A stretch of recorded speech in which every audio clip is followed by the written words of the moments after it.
Position নাও, ধরো জায়গাটা cordon করে রাখছো, ওই টাইপ একটা করো, পজিশন লম্বা হও। আওয়ামী লীগ পতনের পর শুরু করছে তারা। আওয়ামী লীগের আমলেও এটা বদ্ধ ছিল, আওয়ামী লীগ পতন হওয়ার পরেই তারপর এটা শুরু হয়েছে।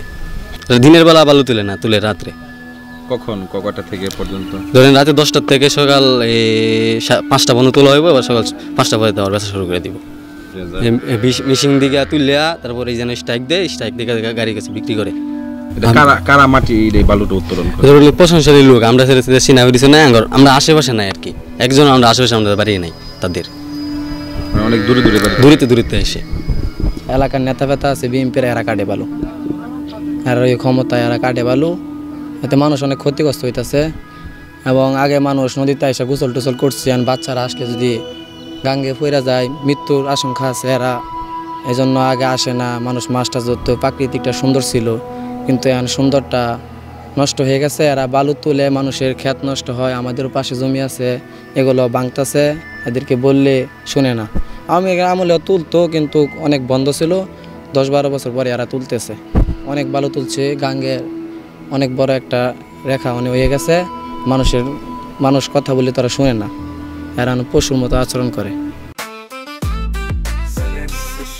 জেনেক্সে শিফট করো, লাইফকে লিফট করো। বালু উত্তোলন করতে গিয়া নদীটার আমরা দিঘি বানাই লেছি, চারিদিক দিয়ে আপনার বাড়িঘর, কলারবাগ, চাষাবাদের জমি আছিল, ওইগুলি বালু উত্তোলন করে আপনার নষ্ট করে ফেলাইছে। এখন আমরা চাই এটা দ্রুত সময়ে ওইটা বন্ধ হয়ে যাক, বন্ধ হয়ে গেলে আমাদের জন্য ভালো হয়। আমি আইনের প্রতি শ্রদ্ধা রেখে বলতেছি, ওইটা যেন খুব শীঘ্রই বন্ধ করে দেওয়া হয়। এই বালু উত্তোলনের কারণে আমাদের চারিদিক দিয়ে কিন্তু আপনার জমি ভেঙে যাচ্ছে। আমি চাই সবার কাছে অনুরোধ করে বলতেছি, এটা যাতে বন্ধ করে দেওয়া হয়। অভিযান চালাইলে আপনার দেখা গেছে কয়েকদিন বন্ধ থাকে, বন্ধ থাকার পর আবার ওরা চালু করে, ওইটা চালু করে আবার তারা বালু উত্তোলন করে। অভিযান চালা আর্মি আইয়ে সেদিন 100 মন আর্মি আইছে, দৌড়ে মেশিন গলায় হয়ে গেছে পানি, আবার তো সেটা আবার চালায়, আবার উড়াইছে। কারা করে তো ওই এলাকার আছে, ফারাগের আছে, সবাই। আপনারা এটা সমাধান চান কিনা? আমরা তো 10 হয়ে গেছে আই হই, মানে আমরা তো এলাকায় ভাড়া যায় না, গরিব মানুষ, আমরার কথা কেটা শুনে, আমরা কেউ কোনো বিষয় দিতাম কথা কেউ শুনবো, উল্টা আরো সার দইব আমরা উঠে। তখন এই যেমন আমার বাড়ি এটা এনে মেশিন লাগাইছি, এটা বন্ধ হচ্ছে।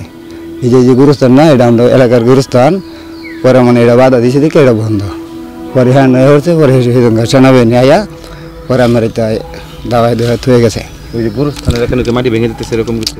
এরকম কিছু এটা লাগে বাধা দিচ্ছি, এই কোনা মধ্যে লাগাইছি মেশিন একটা, কিন্তু এটা মাটি যদি কাটলে কবরস্থানতেই হয়ে যাবে, ভাঙা দেবো। ভাঙতে মনে করেন হেডা বেচলো হেডা ভাঙবো, পরে আবার লগেরটা ভাঙবো, এমনি ভাঙতে এইদিকে আইতো না, তখন যাই আমরা